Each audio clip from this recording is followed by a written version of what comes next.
Hey, welcome to week 2 of the ACT Science College Readiness course, where we're focusing, remember, the first 6 weeks on the interpretation of data. If we need more time, we'll take more time. If we need less, we'll move ahead into the next area. But the majority of questions on the ACT Science Reasoning will come from the interpretation of data area. All questions, or almost all questions, will have some sort of chart, graph, diagram, table for you to interpret. So we want to make sure that you're really good at those skills for the ACT, and of course for your science classes, where you will be asked to generate and interpret many charts and diagrams and tables as you go through the courses. These skills that you're learning are not only important for the ACT, but more importantly, we're going to spend more of your time in the classes where you're going to have to be able to take a look at some visual representation and make some sense of it. Remember last week we talked about basics of graphing, the x-axis, the y-axis, the dependent variable, the independent variable, direct relationship, inverse relationship, all of those with line graphs. So the purpose of today is to focus on other types of graphs, because you won't always have line graphs. You'll have bar graphs, you'll have scatter plots, you'll have combinations of graphs. So I want to make sure you understand the basics of how to analyze and interpret various types of graphs. So we're going beyond the line graph today. Here's an example on the left of a simple bar graph. There's a table associated with it. Here's your legend. And we'll spend more time looking at this specific graph. On the right-hand side here, we have a different kind of graph, a combination graph, again, that we will take a look at, where we have a line graph and we have a bar graph, and we have two different kinds of axes representing different kinds of material. And we're going to have to be able to make heads and tails of all of this so you can understand this graph, interpret this graph, and you use the graph to your benefit to understand some knowledge. So the first kind of graph we're going to analyze, besides the line graph we looked at last week, is the bar graph. And we have two different bar graphs on here. Bar graph 1 is where we'll start. That's the one on the left over here, where we have the graph itself that goes along with the legend, and we have this table associated. So this table represents the data, some of the data that is on this graph. So those two go hand in hand. Questions on the ACT would come from both areas, where they would ask you specific questions about the graph or about the table. So one of the things we talked about last week, it's always important to take a look at the titles and the axes and what is happening with the data. So the first thing we need to take a look at here is that this graph represents the percentage of boys versus girls in attendance at a National Youth Convention, where this table represents the total number in attendance. So total number, percentage. Percentages will be out of 100. Total number will be whatever that total number is going to be. So if the question itself asks you to analyze the percentage, then right away you know that I'm going to take a look at the bar graph. If the question asks you for the total number, then you're going to take a look at the table.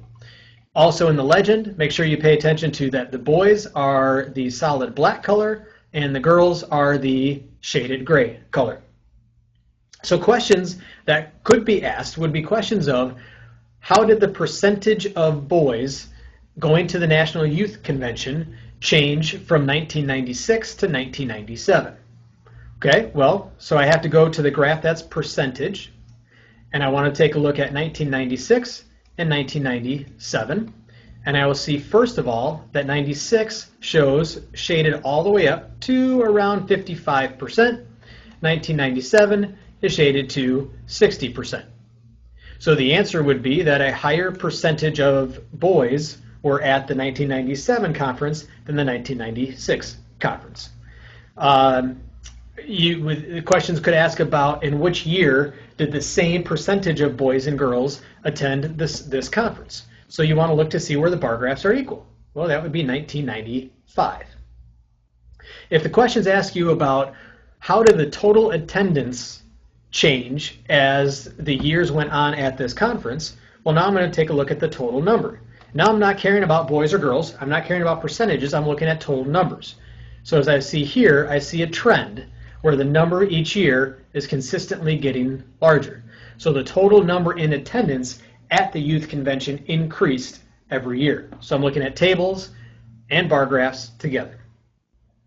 A different kind of bar graph we'll look at here at number 2 is very typical of an ACT science question, where there will be multiple graphs that all relate to the same material.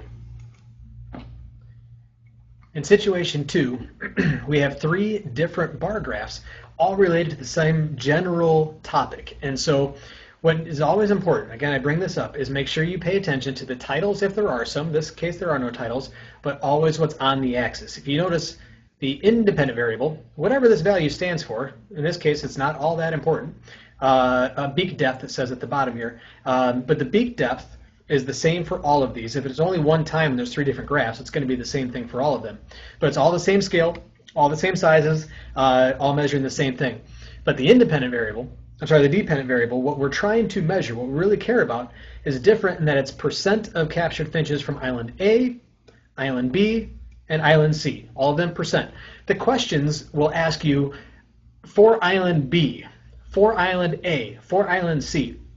So the questions will direct you at which graph it is that you need to look at. Sometimes it will ask you to compare some graphs too. In this case, we have G Fortis and G Fortis on different islands, on island A and island B. So you need to pay attention to the questions first, and that's something that as we get more to the ACT passages, you'll hear me say again and again and again. Go to the question will direct you where to look in the graph, and to pay attention to what it is the question is asking you to look for. So now things that we can compare are looking at situations where we'd be looking at a certain beak depth, and questions may ask you things like which island had the most amount of G Fortis, so we're going to be looking at these two, with a beak depth of 10 millimeters. Okay, so we're looking only for G Fortis, and we're looking at 10 millimeters. And here, we're coming across here, and we're somewhere less than 5. Here we look here, and we're coming over here to 33-ish. So obviously, then island B would have the most that have that value. It may be another question of asking about G fuliginosa, if that's how that's pronounced. So again, we're going to compare these two, and it may ask you something about which island had a greater percentage of this species with a greater beak depth of greater than 10 millimeters. Well, okay, so we're at 40, 35-ish and 20-ish here, so we're about 55% here. And if I come up here over 10, oh, there are none over 10. So obviously island C is the one to look at. So important to pay attention to what is on the axes and what each graph is measuring. And the questions then will tell you where to look and how to read the graph and what information you're trying to get from the graph. So there's some basics of bar graphs. Moving forward, a different kind of bar graph is what's called a stacked bar graph. Typically, a stacked bar graph will be taking multiple pieces of information and tying them all in together in a bar graph format. So what we're looking at here are NASA history information requests from the year 1999. And then we have all the different months of 1999 down here as our independent variable. The dependent variable then is the number of total requests that came in, scale going from 0 to 1,600 requests. Now, if you notice, in January, we had a total of 850, 900 requests. If you look here in July, we're up more like 1,500 total requests. So questions, of course, could be simply in which month were the most requests come in which month the least requests come in, were requests higher in the fall than in the spring, so you'd have to look at spring months versus fall months and compare those different values. Those would be different questions that would be asked. Other questions that would be asked would be looking specifically at certain types of requests, and that's where the key comes in handy. So again, always looking at the legend, we can look down here where the legend has that the purple, periwinkle, would have written or phone requests, the white creamish would be email requests, and then the purple would be on-site researchers asking questions.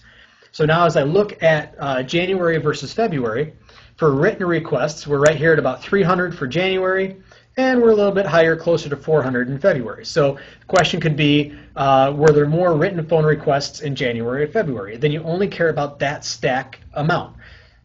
Now the next stack amount would look specifically at the email requests. So again, a question could come in which month were there the most email requests between January and February? Well, now it's a little trickier. So we're at about 300 is the starting point, and 800 is the ending point for January. So combined, there would be 500 of the requests that came in that month were from the email request category. So I look now over here, I'm looking at about 400 as a starting point, and I'm looking at about 825 as we're looking at here for the email requests for February. So while February had more total requests in the month, as I look at just the overall amount, I had about 425 requests that came in via email in the month of February. So just specifically looking at email requests, the bar that represents email requests for January is larger than the bar that represents email requests in February. Larger bar for that color category shows that I had more email requests in January than I did in February. So you can compare each different type of request. Now again, looking at on-site researchers, we can look at the value difference here, and the value difference, or the size of that bar, is about the same. And throughout the year, the size of the on-site researchers is fairly similar. So the amount of requests specifically from on-site researchers didn't change a whole lot. Now you can compare and see that if I look in July, this bar is definitely larger than the bar in November. So there were more on-site researchers for NASA in July than there were in November. So again, look at the size of the bar itself to compare from month to month for which type of request came in. So that's how you're going to be reading a stacked bar chart. You can look at the total number of a type of request. Again, that's the height of the entire column. So July had the most, and we're looking at January having the least total requests. But then comparing individual type of requests, you look at that specific item. So if you look at those two, the requests, again, between January and July for the on-site researchers were fairly equal. You could compare, again, the email requests, and the email request bars are also fairly equal. So what was different between January and July? The amount of written or phone requests in January were significantly higher than they were in January. So you can look at each individual type of data separately within the stacked bar chart.